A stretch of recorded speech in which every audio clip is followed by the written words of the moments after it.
Assalamualaikum warahmatullahi wabarakatuh. Alhamdulillah, para sahabatku sekalian, masih di segmen kisah para nabi dan rasul yang menceritakan tentang kisah Nabi Ibrahim alaihissalam, full dan lengkap. Dan para sahabatku sekalian, tak terasa ya, kita sudah memasuki episode yang kelima berjudul Tragedi Pembakaran Nabi Ibrahim alaihissalam. Dan tak lupa kami mengucapkan terima kasih yang tak terhingga bagi para sahabat semuanya yang mendukung kajian ini, mendukung channel ini dengan mensubscribe-nya. Semoga sukses selalu buat para sahabat semuanya. Monggo.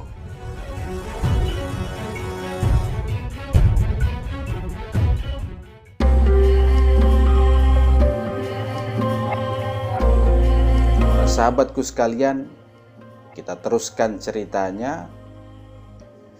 Dikala para kaum itu semuanya berteriak, bakar, bakar, kita bakar Ibrahim, kepada Nabi Ibrahim alaihissalam sebagai hukuman atas penghancuran para berhala. Maka menurut Imam As-Sudi, beliau mengatakan saat itu kaum para pengawal atas perintah Raja Namrud sepakat untuk membakar Nabi Ibrahim alaihissalam. Lantas kemudian Raja memerintahkan para pengawalnya, para prajuritnya, hingga termasuk para wanita-wanita itu untuk mengumpulkan kayu-kayu simpanan mereka yang ada di dalam rumah. Juga mereka menebang kayu-kayu yang ada di gunung-gunung, yang ada di kebun-kebun, dan para kaum itu semuanya bersemangat di dalam bekerja mencari kayu untuk membakar Nabi Ibrahim. Sehingga para wanita-wanita itu mengatakan, saya sedang sakit, saya tak bisa ikut gotong royong roan untuk mencari kayu. Keumpama saya itu nggak sakit, sembuh, saya akan ikut menemani kalian mencari kayu untuk membakar si Ibrahim itu. Begitu semangatnya para kaum, begitu bencinya para kaum, begitu dongkolnya para kaum kepada Nabi Ibrahim alaihissalam, sehingga mereka bersemangat untuk membakarnya hidup-hidup. Para sahabatku sekalian, kayu-kayu yang ada di kebun, yang ada di gunung itu kemudian diangkat menggunakan hewan bernama bighal.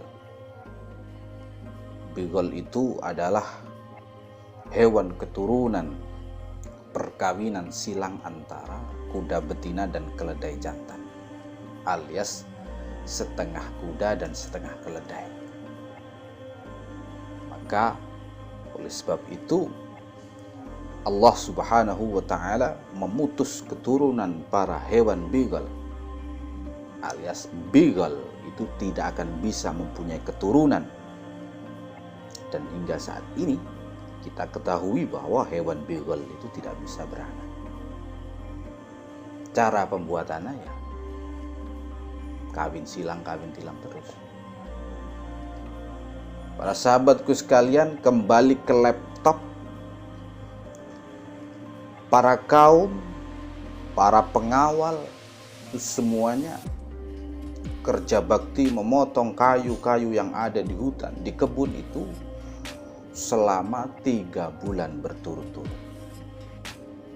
Wah, Bayangkan, 3 bulan mengumpulkan kayu sudah seberapa besarnya tumpuan kayu itu. Dan setelah kayu-kayu tersebut itu tertumpuk sudah sangat banyak, hingga mungkin sebesar bukit, mereka kemudian membakarnya. Dan tak butuh waktu lama, api tersebut semakin membesar dan terus membesar sampai seperti kebakaran hutan. Dan saking besarnya kobaran api itu menjulat ke atas, apabila ada burung yang lewat di atasnya, wah, niscaya burung itu ya langsung angus terbakar. Kemudian asap api itu menjulur ke sudut-sudut kota, hingga kota tersebut menjadi gelap karena asap. Dan para kaum-kaum itu tersebut semuanya bersembunyi. Ada yang di sumur, di kamar mandi, di sungai. Bahkan ada yang mengungsi di tempat yang jauh. Dan juga mereka hampir mati karena menghirup asap yang begitu pekat. Para ahli riwayat mengatakan tempat pembakaran kayu-kayu tersebut, tempat eksekusi Nabi Ibrahim tersebut itu ada di sebuah desa bernama Ghautah. Dan hawa panasnya itu bisa sampai ke Damaskus di wilayah Syam, pusat kerajaan Raja Namrud. Para kaum itu bingung bagaimana caranya melempar Nabi Ibrahim ke tengah kobaran api. Lalu mereka mendekat saja itu nggak berani, nggak kuat, apalagi dengan sambil membawa Ibrahim. Ya jelas nggak bisa. Mereka akhirnya rapat atau musyawarah atau sidang paripurna dan masih kebingungan, belum menemukan solusi, belum menemukan komposisi yang tepat bagaimana caranya melempar Nabi Ibrahim, karena mereka tak ada yang berani mendekati api. Kemudian datanglah iblis laknatullah alaih dengan menyamar sebagai seorang pemuda dan mengusulkan kepada mereka, saya punya usul guys. Wah, kalau bahasa zaman sekarang mungkin ya begitu. Atau saya punya usul saudara-saudara, kita akan membuatkan manjanik atau alat pelempar batu atau ketepil besar lah, agar ketepil itu bisa menyawatkan. Apa menyawatkan? Nyawat ke, maksudnya melemparkan Ibrahim di tengah-tengah api.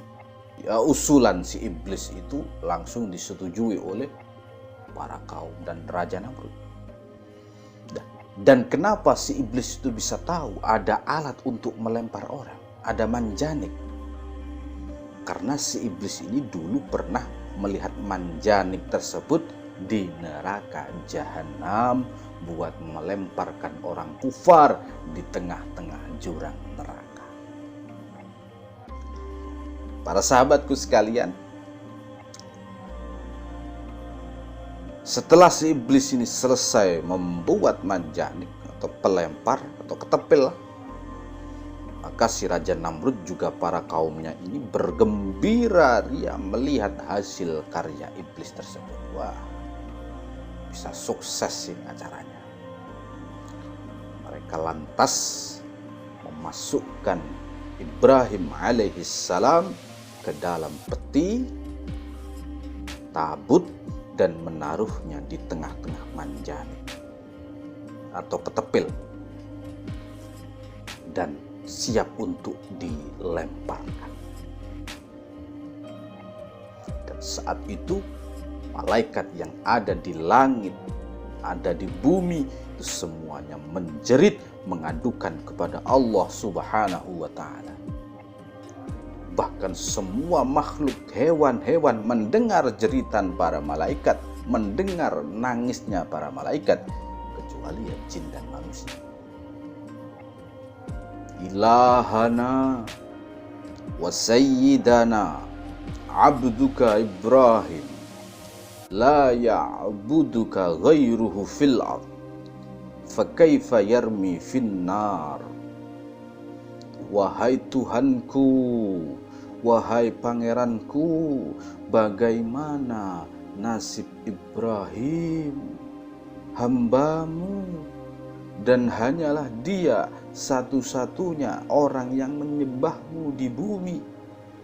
Bagaimana ya Allah dia mau dibuang ke tengah-tengah api? Kalau dia mati sudah tidak ada lagi yang menyembahmu. Dan Allah Subhanahu wa Ta'ala menjawab pengaduan dari para malaikatnya. Hai malaikatku, seandainya dia meminta pertolongan kepadamu, maka tolonglah. Dan dikala para kaum itu sudah siap untuk melemparkan Nabi Ibrahim alaihissalam ke tengah kobaran api, lantas Ibrahim alaihissalam berdoa, Allahumma antal wahidu fis sama wa antal wahidu fil ard hasbiyallahu wa ni'mal wakil. Ya Allah, Engkau maha tunggal di langit, maha tunggal di bumi. Cukup bagiku hanya Allah, dan sebaik-baiknya zat buat berserah diri. Dan ini adalah doa Nabi Ibrahim alaihissalam saat mau dilemparkan ke tengah api. Dan bagi para sahabat semua yang mau mencobanya, mau biar tidak terbakar oleh api, ya silahkan. Pasti sobat tak mempan dibakar api. Saya meyakinkan itu. Asalkan ketauhidan sobat sama atau miriplah dengan tauhidnya Nabi Ibrahim alaihissalam. Atau cara yang paling mudah, sobat bakar badan sobat sendiri dengan api, tapi dalam keadaan sobat selulup di kolam renang atau di sungai. Insya Allah pasti sobat tak akan mempan dibakar oleh api. Para sahabatku sekalian, kita kembali ke kisah. Kemudian malaikat Mikail, sang penurun hujan itu, datang dan menghampiri Nabi Ibrahim alaihissalam. Wahai Ibrahim, kalau kamu mau, aku akan menurunkan hujan sehingga api itu bisa padam. Apa jawab Nabi Ibrahim, para sahabatku sekalian? Wahai Mikail, aku tidak butuh bantuanmu. Kemudian setelah itu datang Jibril menghampiri. Wahai Ibrahim, apakah kamu butuh bantuan? Nabi Ibrahim alaihissalam menjawab, wahai Jibril, aku juga tak butuh bantuanmu. Cukup Allah yang mengerti kebutuhanku. Sahabatku sekalian, betapa tauhidnya Nabi Ibrahim alaihissalam sungguh luar biasa. Dalam keadaan seperti itu, keadaan genting antara hidup dan mati, beliau tidak butuh bantuan siapapun untuk hidup, walaupun itu malaikat, kecuali hanya Allah dan Allah. Para sahabatku sekalian, Dan Ibrahim alaihissalam lalu dilemparkan oleh kaumnya dengan menggunakan manjanik dan terbang lalu mendarat di tengah-tengah kobaran api yang mulat-mulat. Dan kemudian Allah berkata kepada Jibril alaihissalam, "Wahai Jibril, hempaskan sayapmu." Lalu Jibril menghempaskan sayapnya dan mematikan api yang mulat-mulat tersebut. Lalu Allah Subhanahu wa ta'ala berkata kepada api seperti yang tertuang di dalam Al-Quran surah Al-Anbiya ayat 69, "Qulna ya naru kuni bardaw wa salaman ala Ibrahim." Allah Subhanahu wa ta'ala berfirman, "Wahai api, jadilah kamu dingin dan selamat, penyelamat bagi Ibrahim." Dan setelah itu Allah Subhanahu wa ta'ala memancurkan air dingin di arah kanan kiri Ibrahim, lalu menumbuhkan pohon delima di samping kanan kirinya juga. Kemudian Jibril datang dengan membawa kasur dari surga yang berselimutkan sutra, dan Jibril membawakan pakaian-pakaian indah dan mahkota dari surga, lalu mempersilahkan Ibrahim alaihissalam duduk di atas kasur dan memakai pakaian indahnya tersebut. Dan Nabi Ibrahim alaihissalam duduk di atasnya selama kobaran api masih menyala hingga sampai padam. Sedangkan si Namrud yang saat itu dia berada di menara yang tinggi sambil tertawa-tawa melihat kobaran api yang menjulat-julat. Mungkin kalau ada teropong dia akan menggunakannya, karena dia ingin melihat nasib Nabi Ibrahim saat dibakar dengan api. Tapi dia tertawa-tawa yakin Ibrahim sudah dilalap api. Dan tiba-tiba di tengah kobaran api itu ada percikan yang meledak. Dar. Kemudian percikan itu terbang, terbawa angin, lalu mengenai bajunya si Namrud. Dan baju itu ya langsung terbakar. Si Namrud bingung, minta tolong kepada pengawalnya. "Tolong, tolong, kebakaran, kebakaran." Dengan sigap sang pengawal tersebut memukuli badannya si Namrud agar api yang ada di bajunya tersebut bisa padam. Karena dia di atas menara, tidak ada air. Mana mungkin pengawalnya turun dulu mengambil air. Dan dengan susah payah akhirnya sang pengawal bisa memadamkan api yang ada di bajunya si Namrud. Apinya padam, bajunya hangus, si Namrud teler. Dia merasakan panasnya api yang membakar bajunya. Juga dia merasakan sakitnya pukulan dari pengawalnya saat pasukannya berusaha memadamkan api. Dan setelah semuanya telah berakhir, api itu telah padam, dan Ibrahim alaihissalam keluar dengan selamat. Maka sebagian para kaum tersebut beriman kepada Nabi Ibrahim alaihissalam sebab mukjizat yang terjadi kepadanya.